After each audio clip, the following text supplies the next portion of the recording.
Hello everyone, this is Lyle bringing you another episode of Game of Thrones. Today I will be talking about how this newest episode is going to be playing a part into the overall scheme of the world and to the plot of Game of Thrones, or what my thoughts or opinions on it are. So let's go ahead and dive on in. So, in the Spoils of War, the newest episode, Jaime Lannister is loading up the gold into the carriage, which is going to be shipping it off to the bank. However, he takes a little bit of the money, which is quite a bit of money per at least one person, and he hands it off to Bronn.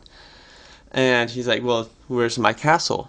And Jaime Lannister is like, "Well, as soon as Cersei rules the Seven Kingdoms, you can pick any castle you want." And Bronn kind of makes that remark. He's like, "Well, when Cersei's queen, there's not going to be peace within the kingdom."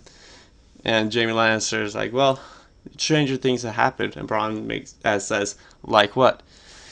This is already playing a huge role. Jaime Lannister just got done talking to Olenna Tyrell, and she just completely ripped into Cersei from to her brother, which is going to start driving him apart, which is already happening because he's not enjoying the things that he used to enjoy with her.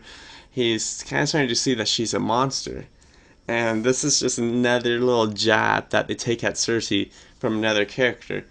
It seems like everybody he talks to is now either saying that Cersei's pretty much a witch, or saying that she's a monster, or saying something bad about her.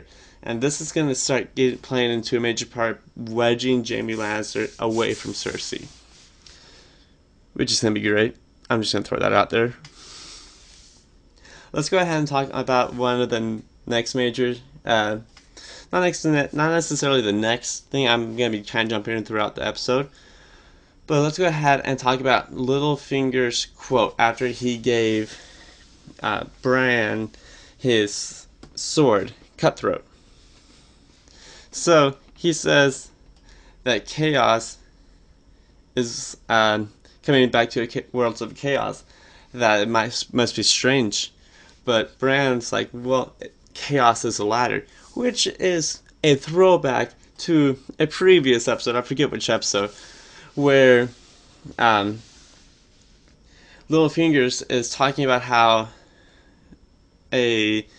chaos is not actually a pit, but it's a ladder. And for those who climb it, it's one of those things where you have to keep on climbing to get higher and higher in the world, and those who fall hard. And then there's going to be those who refuse to climb the ladder, but the only thing that's real in the world is climbing the ladder of chaos to become more powerful. And that just kind of shakes up Littlefinger as soon as he says that, which is kind of a fun little throwback that they put in. I love this show. This show just throws in so many little Easter eggs. It's like, especially with him, with this guy, Brand is like, so many throwbacks. He's like, then he goes and talks about Arya's kill list. And it's like, oh, yep, no. Sansa thought that she was joking when she said that, but no, that's a real thing. Which leads me into Arya's fighting skills. And when Sansa and Littlefinger sees her fighting, I think that's when Sansa just realized that her kill list is not just something that she has, but something that she's actively doing as well, that she was able to go ahead and kill some of those people. It was one of those things where when Bran said it, she was like, okay, she has one. It's something that's there.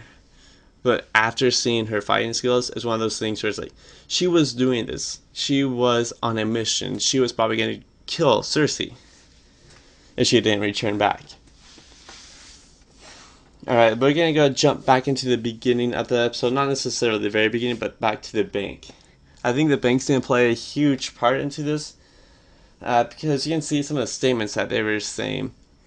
The bank's only loyal to the people who they think can pay off their debts, the people who will win the war. And Cersei is making a large payment to them. But they made a very specific statement. You can count on the bank's support, and then hesitation, as soon as the gold arrives.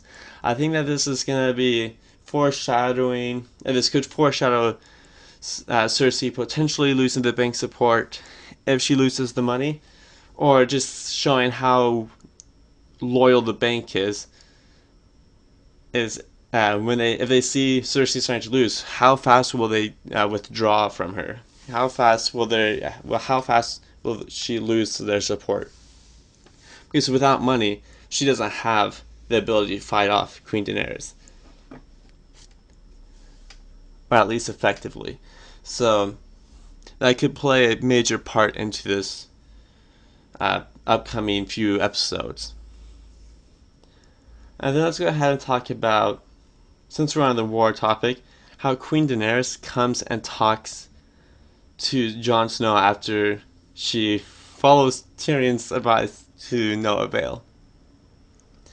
That's just kind of showing that they're going to be coming closer together, and I can't wait to see how the show finally brings Jon Snow and the dragons together. And Queen Daenerys, of course. However, I really want to see Jon Snow ride a dragon, so that's what I'm looking forward to.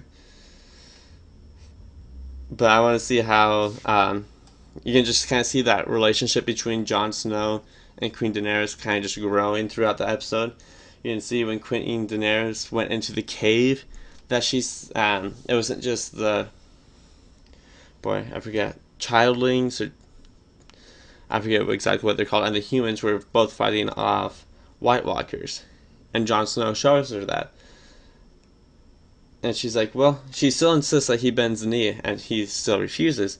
However, you can start seeing that their relationship's growing more fond of each other. You can see that she went without her guard coming along. It was just her, Jon Snow, and their entourage. So they're becoming more and more close, which is going to be great. And I want to see if there's anything else I want to talk about in this. I don't think so. Oh, yes, one final thing. Bronn firing the ballista. I think that was a huge mistake on his part. So firing that ballista and hitting the dragon is a huge warning to Queen Daenerys. Let's say Queen Daenerys would have went into a battle and they had 5 of those things that she didn't know about. Those things could take down the dragon really fast.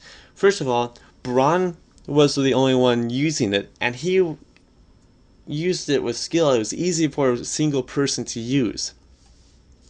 So just imagine having 5 of them, having 3 people manning them. Those things are going to take down dragons like none other. However, with them showing them off, just showing one off and not even taking down a dragon, it's just injuring it for a bit. That's showing that, okay, they have something that can take down a dragon now, and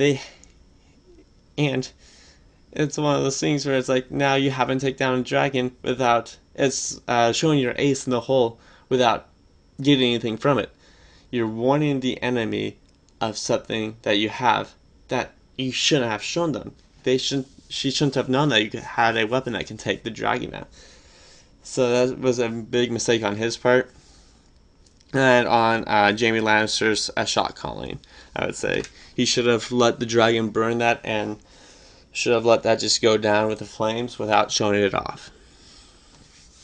Alright, let me know what you guys think of the episode. Let me know if you guys think I've missed anything important, which I probably did. I missed a lot. This is just a quick overview of the episode. Also, leave a like and subscribe if you want more of this. And have a great day. Peace out.